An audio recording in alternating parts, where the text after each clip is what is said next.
Okay, the first thing I wanted to show you guys was how to unload the camera so that you can use the film and cut it and load the reels up right from the cassette. And the easiest way to do that is to push the button on the bottom of the camera. Okay, and it'll pretty much stay in. And then with the winder, okay, you can wind the film back, but you have to listen closely.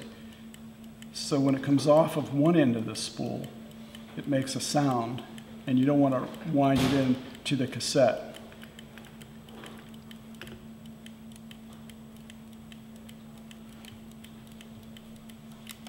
Did you hear that? Did everybody hear that? Okay, that meant that the film came off of this end, but didn't go into the cassette. Okay, so you pull this out, and we have, oops, we have this much left outside, but you have to remember that that's exposed. And I'll just set this over here, out of the way. Okay, so now what you have is an exposed roll, but it still has the leader on it, and we want to cut that off so that it's square. And you can do that in the light. You don't have to worry about it. Get rid of this. And now we can take this and load it onto the spool a lot easier. Now, if you don't have a camera like that, you have to crack this open. And I just already cracked it open, so I can just easily take this off. And you do it with a can opener, and do it on the opposite end of the canister where this is sticking out at the bottom. Do it on this end, it's easier. Crack it open, peel it off, and you do this in the dark, by the way. And you pull this out, and all the film is wound around this, just like this. This is what you'll end up feeling but not seeing. All right. Now, probably the easiest way to cut this off straight is to fold this. Okay. Make sure that your forefinger and your thumb are on either end, and then you can just kind of fold that, and in the dark you can slip this through and cut it. So you take a pair of scissors, cut it off in the dark. Okay, now this is ready to be put onto the stainless steel spools. Okay, so either way will work depending on the camera that you have. This probably is a little bit easier because you can do it in the daylight. Okay, but now you have to go into the dark to do the rest of what we're going to do. I'm just going to set this aside. Okay. The spools have two little ends sticking up that you have to sort of look down from this angle. And the whole idea is to put the film inside the spool so it doesn't touch. And sometimes that can be difficult, but if you listen and you pay attention to this, you won't have a problem, because this is probably the best spool to use. It's a heavier spool, and it costs a little more money, but it's still really worth it. It's a pro reel. Okay, so set these things up, okay, in the dark, so that you know when you pick them up exactly where those two ends are sticking up, so that you know how to put the film in the dark. Don't forget that. Okay. Now, if you're just using an already exposed reel, you can get it started in the daylight and then finish it in the dark. But pretty much how you do it is you kind of crimp the film like this. Okay, stick it down into the first slot like that. Can everybody see that? And then it grabs onto the perforations on either side. Okay, you can see that? And then all you have to do is crimp the film with your forefinger and your thumb and turn it.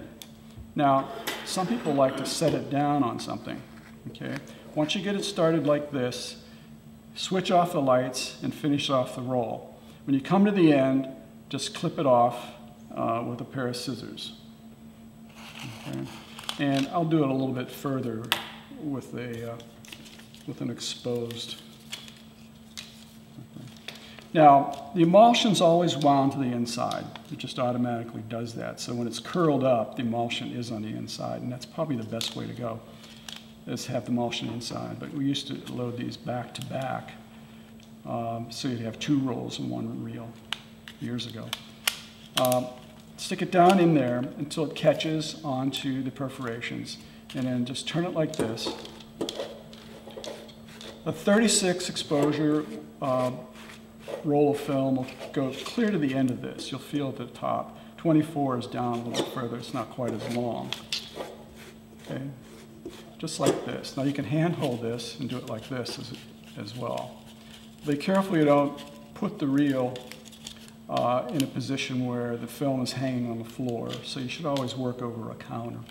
It's just a safer thing to do. If you drop the film on the floor, you probably ruined it because dirt is your big enemy here.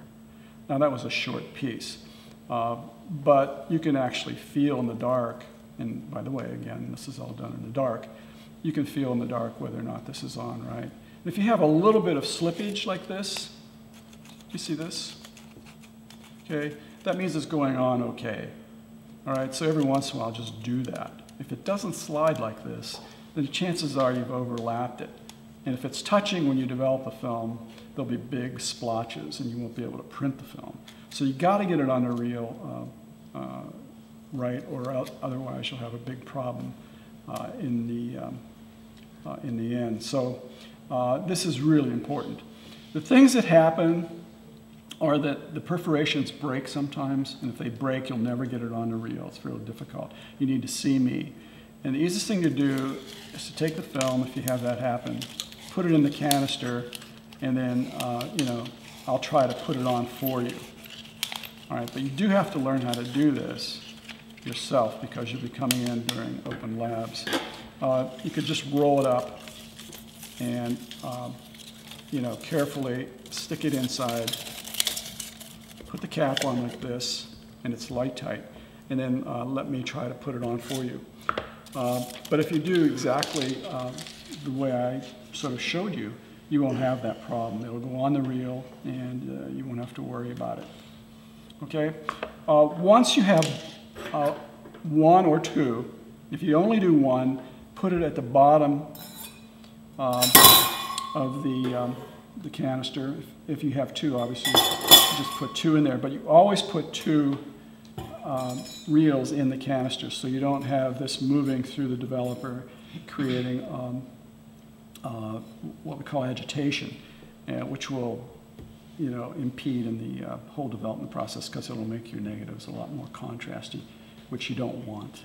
Okay. Then once you get it in there, you take the cap, put it on, make sure it's on tight.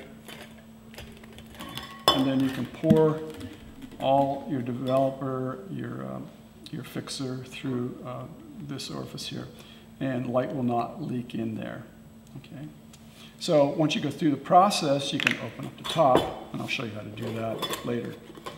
Okay. Take these out and hang up the film, and I'll show you how to do that when we process the film.